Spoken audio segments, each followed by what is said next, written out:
இன்றைய வசனம் தியானத்தின் தலைப்பு, இம்மட்டும் கர்த்தர் எங்களுக்கு உதவி செய்தார். 1 சாமுவேல் 7ஆம் அதிகாரம் 12ஆம் வசனம். இம்மட்டும் கர்த்தர் எங்களுக்கு உதவி செய்தார் என்று சொல்லி அதற்கு எபனேசர் என்று பெயரிட்டான். சாமுவேல் தீர்க்கதரிசி காலத்தில் இஸ்ரவேல் ஜனங்களோடு யுத்தம் பண்ண பெலிஸ்தர்கள் வந்தார்கள். அப்போது சாமுவேல் தீர்க்கதரிசி ஜனங்களுக்காக கர்த்தரை நோக்கி வேண்டிக் கொண்டார். ஆண்டவர் இஸ்ரவேல் ஜனங்களுக்கு உதவி செய்து பெலிஸ்தர்களிடமிருந்து அவர்களை காப்பாற்றினார்.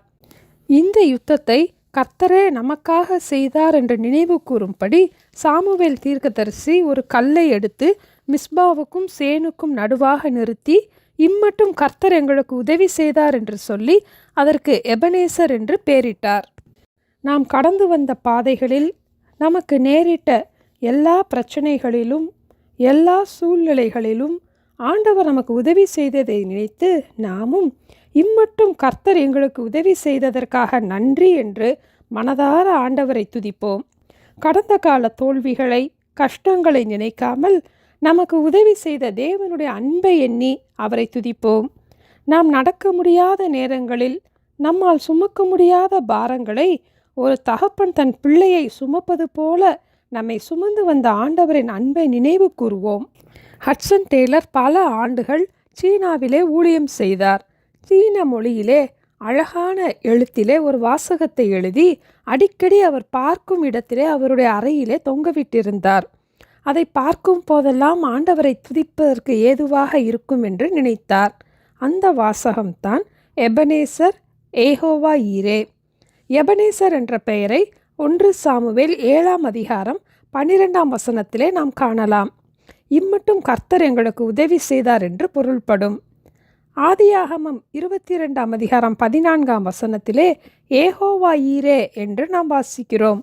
கர்த்தருடைய பர்வதத்திலே பார்த்து கொள்ளப்படும் என்று பொருள்படும். எபனேசர் என்பது கடந்த நாட்களில் ஆண்டவர் செய்த உதவிகளை நினைவு கூறுவதாகும். ஏகோவா ஈரே என்பது எதிர்காலத்திலே கர்த்தர் நம்மை பார்த்து கொள்ளுவார் என்ற நம்பிக்கையை கொடுப்பதாகும். இம்மட்டும் கர்த்தர் எங்களுக்கு உதவி செய்தார் என்று நினைத்து ஆண்டவரை நாம் துதிக்கும் போது எதிர்காலத்திலே ஆண்டவர் நம்மை பார்த்து கொள்வார் என்ற நம்பிக்கையும் நம்மிலே பெருகும். இந்த வாசகத்தை வாசித்த ஒருவர் தான் நடக்கிற போதெல்லாம் ஒரு அடிக்கு எபனேசர் என்றும் அடுத்த அடிக்கு ஏகோவா ஈரே என்றும் சொல்லிக்கொண்டே நடந்தார். நான் நடக்கிற போதெல்லாம் ஆண்டவரை துதிப்பதற்கு இது மிகவும் உதவியாக இருக்கிறது. தேவ சமாதானத்தையும் என்னுடைய வாழ்க்கையில் நான் உணர்கிறேன் என்றார். ஏசாயா 46ஆம் அதிகாரம் 3ஆம் 4ஆம் வசனத்திலே நாம் இவ்வாறு வாசிக்கிறோம். தாயின் வயிற்றில் தோன்றினது முதல் உங்களை ஏந்தி, தாயின் கற்பத்தில் உற்பத்தியானது முதல் உங்களை தாங்கினேன்.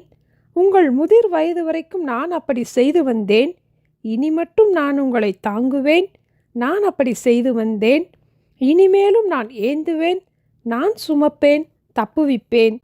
இம்மட்டும் கர்த்தர் எங்களுக்கு உதவி செய்தார் என்று சொல்லி அதற்கு எபனேசர் என்று பெயரிட்டான். ஜெபிப்போமா. எங்களை நேசித்து வழி நடத்துகிற எங்கள் அன்பின் ஆண்டவரே, இம்மட்டும் அப்பா எங்களை கண்மணி போல பாதுகாத்ததற்காக ஸ்தோத்திரம் அப்பா. எங்களுடைய சமாதான குறைச்சலின் மத்தியிலும் கூட உங்கள் சமாதானம் தந்து எங்களுக்கு உதவி செய்தீங்கப்பா. பொருளாதார காரியங்களில் எங்களுக்கு உதவி செய்தீங்கப்பா. எங்களுடைய சுகவீனத்திலே எங்களுக்கு சுகம் தந்து எங்களுக்கு உதவி செய்தீங்கப்பா. ஒவ்வொரு பாதைகளிலும் எங்களுக்கு அனுகூல துணையாக இருந்து இம்மட்டும் எங்களுக்கு உதவி செய்த உங்களுடைய அன்பை நினைத்து உங்களை துதிக்கிறோம் அப்பா. எங்களை தேற்றி எங்களுக்கு உதவி செய்தீங்கப்பா. அதற்காக ஸ்தோத்திரம் அப்பா. கர்த்தருடைய பர்வதத்திலே பார்த்து கொள்ளப்படும் என்ற விசுவாசத்தோடு நாங்கள் ஆயத்தமாக எங்களுக்கு உதவி செய்ய வேண்டுமாய் இயேசுவின் நாமத்தில் ஜெபிக்கிறோம் பிதாவே. ஆமேன். Thank you. Have a blessed day.